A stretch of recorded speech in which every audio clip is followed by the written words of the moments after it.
বিসমিল্লাহির রহমানির রহিম। এসে পড়লাম আমাদের কৃষিতে। আজ 15ই জানুয়ারি 2025। আজ আমাদের লাউ ক্ষেত নিয়ে একটি প্রতিবেদন করতেছি। এই লাউ গাছ আমরা দেখতে এসে এর মধ্যে একটা সমস্যা দেখা দিছে, তা উস্তাদ এই কে সাদা দাগগুলা, দেখাইলাম। আমার কাছে মনে হয় এটা হয়তো পোকায় আক্রমণ করছে। আবার মনে হয় এখানে আপনার সার বেশি পড়ে গেছে। এই সারটা বেশি পড়ার কারণেই ওর শক্তিটা ও ক্ষয় করতে পারতেছে না। এই কারণে হয়তো বা এইরকম একটা দাগ দেখা দিছে। আমরা লাউ, দাগ গেলে একটু দেখাই নাকি? হ্যাঁ। তারপরে লাউডার কন্ডিশনটা বেশি একটা ভালো না। এই যে আর একটু কাছে নেন। দেখতে পাচ্ছেন যে গাছটার মধ্যে লাল লাল এই পাশ মানে ধরেন, এই পাশে ধরেন, এই তাইলে আছে। এই যে এই দর্শকের ডোকাটাও জন্য দেখাই, সুবিধা হবে। এই ডোকাটাও দেখাই, যারা লাউ খাত করতে চাচ্ছেন, এই যে এই ডোকাটাও দেখাই।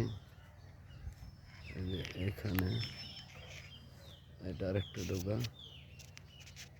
এই যে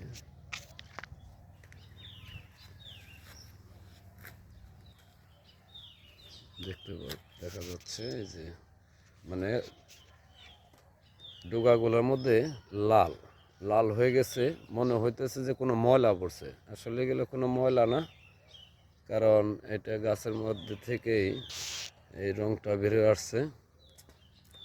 এই যে দেখুন এই ডোকাটাও, আর গাছটা আসলেই অনেক মোটা হয়েছে। গাছের দেখছেন গ্রোথ অনেক মোটা। এর যে পাতাগুলা দেখছেন, যে দেখেন এক একটা পাতার যে ডগাগুলা দেখেন কত মোটা। এই যে পাতাগুলা মনে করেন যে আর এত মোটা হয়েছে, হওয়ার পরেও পাতাগুলা লাল হয়ে আসছে। এই যে আমি কয়েকটা পাতা কাটছি, এটা এই যে এটা লাল হয়ে গেছে। তো গাছের গ্রোথ হিসাব করে দেখলাম যে অন্যান্য যে এই যে পাশে এই যে থাকটা দেখাই, এখানে দুইটা গাছ, এগুলোও কিন্তু অনেক শক্ত, অনেক মোটা হয়েছে। এটারও গাছ কিন্তু এখন পরে সবুজ হয়ে আছে। ওর ডোকাও কিন্তু মোটা আছে, যথেষ্ট মোটা আছে। কিন্তু এই গাছটা হচ্ছে গিয়ে এই থরের মধ্যে একলা পড়ছে। অন্যান্য গাছগুলো একই রকম, কিন্তু এই গাছটা একটু ভিন্ন। তো ভাবলাম যে গাছের পাতাগুলো মনে হয় বড় হয়ে গেছে, কাইটা ফেলাই।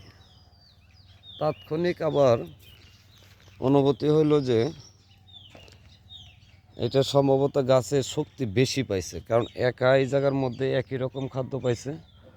বাকিগুলো যেহেতু সবুজ, ও মনে হয় সইতে পারতেছে না, যে কারণে হয়তো বা দেখাইতে পারতেছি কিনা, আর পাতাগুলা মোটা হইলেও যেমন মোটা হয়েছে আবার লালও হয়ে গেছে। অন্য গাছগুলো কিন্তু সবুজ, অন্যান্য গাছগুলো সবুজ। দেখুন দেখানোর চেষ্টা করতেছি। এই যে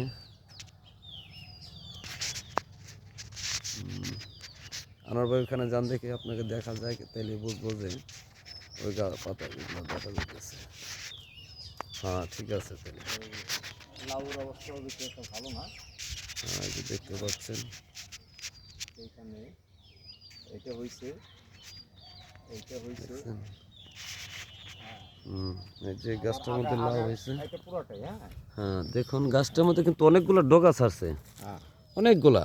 এই যে দেখেন এখান থেকে আসছে এইটা, এই যে এটারে ছাড়ছে, এইটারে ছাড়ছে, এইটারে ছাড়ছে, এইটা একটা থেকেই আসছে। একটা গাছে মোটামুটি যে 5টা 6টা ডগা ছাড়ছে।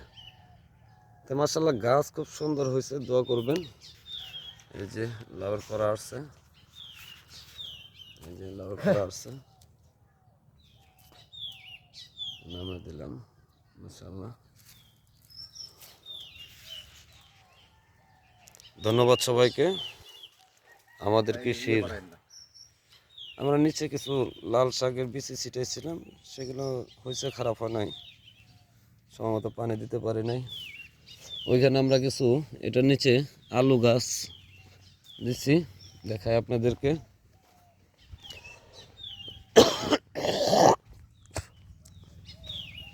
সাথে কিছু টমেটো গাছও তলে দিছিলাম, এই যে মাশাআল্লাহ টমেটো গাছে ফুল আসছে, পাশে আলু গাছ।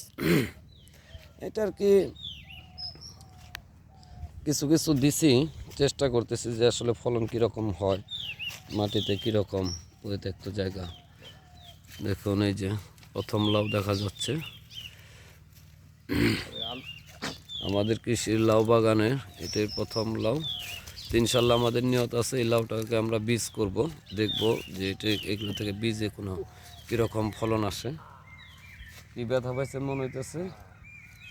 ওই যে আমাদের এক সহকর্মী সহযোদ্ধা আনোয়ার ভাই,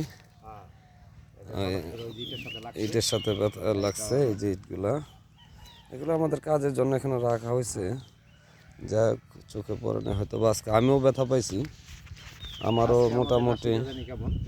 মোটামুটি হাফ ইঞ্চির মতো আমার গর্ত হয়ে গেছে গা।